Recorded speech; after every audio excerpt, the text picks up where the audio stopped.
So, it began like a normal town hall, if anything involving Trump could be called normal. Small Texas gym, folding chairs, flags on every wall, banner overhead that read, faith, family, freedom, flavor. No one knew why flavor was there, but it stayed. The president stepped onto the riser at 6:02 p.m. Same suit, same red tie, same aura of absolute certainty, hair-defying reason.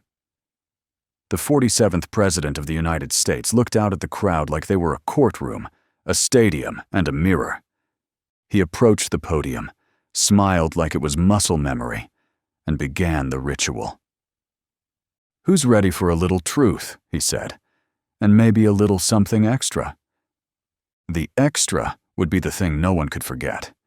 He began, as always, numbers that didn't add up, accusations without edges, a trade policy that sounded like it had been cooked in a microwave and served on a flag. "Texas is doing great," he said, "because Texas loves ketchup, and I mean that. I really do." A few people laughed.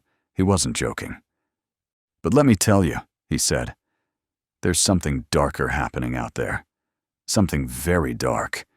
You know what I'm talking about." He paused. "The devil," he said. "I've been thinking about him a lot lately." There was movement in the room. Not nervous, not excited. Something in between, like hearing thunder and not knowing how far off it is. "I know him," Trump continued. "People don't talk about him enough. But I do. I talk about him because I've seen him." People shifted. One woman crossed herself. A man in the back mouthed, "Finally." Trump leaned in. "The devil doesn't have horns," he said. "He doesn't carry a pitchfork. You know what he carries?" Pause. "A condiment bottle, one of those squeezable ones, very red." The crowd blinked. "He tells you what you want to hear," Trump said. "That you're strong, that you're right, that everything is beautiful because you said it is." A man in row 4 looked visibly unsure whether to laugh or stand. "The devil," Trump said, "loves applause. That's the fuel. That's the fix." Then his voice dropped half an octave. "He's in the mirrors. He's in the polls. He's on the teleprompters. Sometimes." He gestured toward his own chest. "He's in me." There was a brief gasp, and then he said it. "I'm the devil." Someone in the back dropped a Gatorade bottle. Another person whispered, "Wait, what?" Trump grinned. "I've been telling you the truth this whole time," he said. "And now, you know why I'm so good at it." He stepped back from the podium like a man waiting for thunderous applause. Silence. Then, "I'll prove it." No one asked him to. He reached beneath the podium and pulled out not one, but 2 full-size Heinz ketchup bottles, one in each hand. He raised them slowly, like ceremonial blades, unscrewed both caps, held them above his head, and then, without flinching, he squeezed them both simultaneously.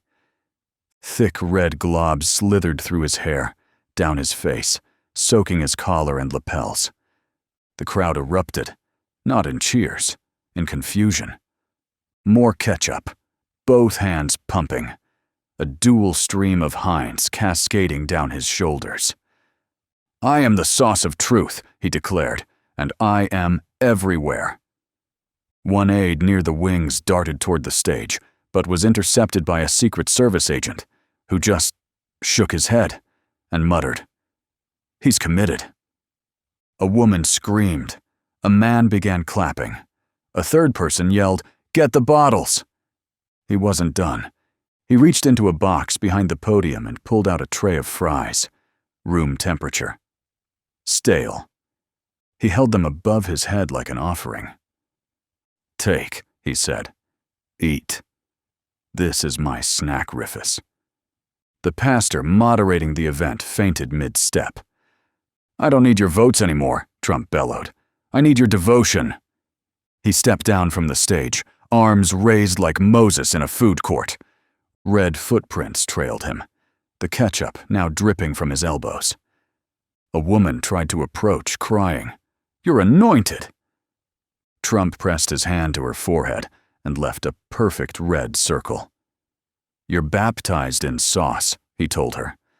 A man in military dress tried to intervene. "Mr. President, please, we need to—" Trump reached out and pressed a dollop of ketchup onto his medals. "You're promoted," he said. Fox News went to commercial mid-broadcast. Truth Social lit up with posts like, "He's not the devil, he's just honest. The blood of patriots looks like ketchup anyway." Back at the gym, things devolved. A supporter pulled a bottle from their purse and began squeezing it into their own shoes.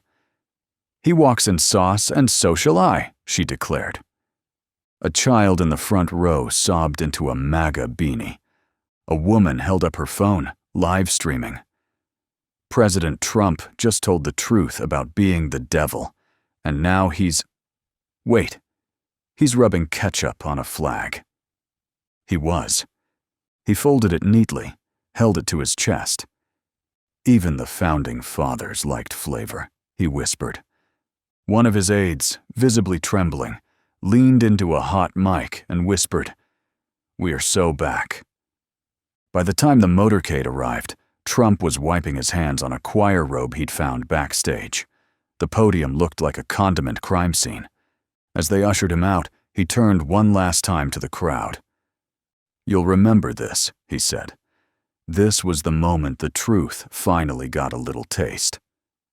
Outside, reporters shouted questions. "Was this sanctioned? Are you still the president? Do you want fries with that?" No answers, just a ketchup-streaked grin. In the hours that followed, the White House released a statement. The president was conducting a symbolic demonstration of spiritual warfare. The ketchup represented sin, and possibly France. Senator J.D. Vance, now in his 6th month of silence, posted only a red square. Sean Hannity opened his show with, "He's not evil, he's flavorful, and that's what they don't want you to know." Meanwhile, a new movement formed. Fast, loyal, sticky. They called themselves the Drenched. Red ties. Heinz squeeze bottles clipped to their belts. Loyalty pledges soaked in tomato pulp and conviction. They gathered in McDonald's parking lots across the country, stacking Filet-O-Fish wrappers into altars and chanting, "Extra sauce, extra truth," under buzzing fluorescent lights. One man in Iowa claimed to have been blessed by the squeeze after dousing himself in 6 full Heinz bottles while facing a drive-through menu. They created prayer cards with Trump's face and a ketchup halo. In Florida, a group erected a 20-foot Heinz bottle made of reinforced plastic and foam insulation. They called it the Spire of Truth. At one gathering in Ohio, a woman stood silently for 3 hours under the golden arches, letting ketchup run down her face while holding a sign that read, "He was right. I'm the devil too." A new chant spread through the internet, trending briefly on Truth Social before being mysteriously removed. "Drench me in truth, Lord of Flavor." The movement became so fervent that Walmart issued a temporary limit on bulk ketchup purchases in 6 states. Back in Washington, President Trump held a press briefing the next day. No stains, no sauce. He stood at the podium, adjusted his tie, and said calmly, "I don't remember that event, but I heard it was tremendous." Someone asked, "Mr. President, are you the devil?" He smiled. "I'm whatever they need me to be." The room went quiet. Then he added casually, "Would you pass the ketchup? This is the irony. And that's the irony."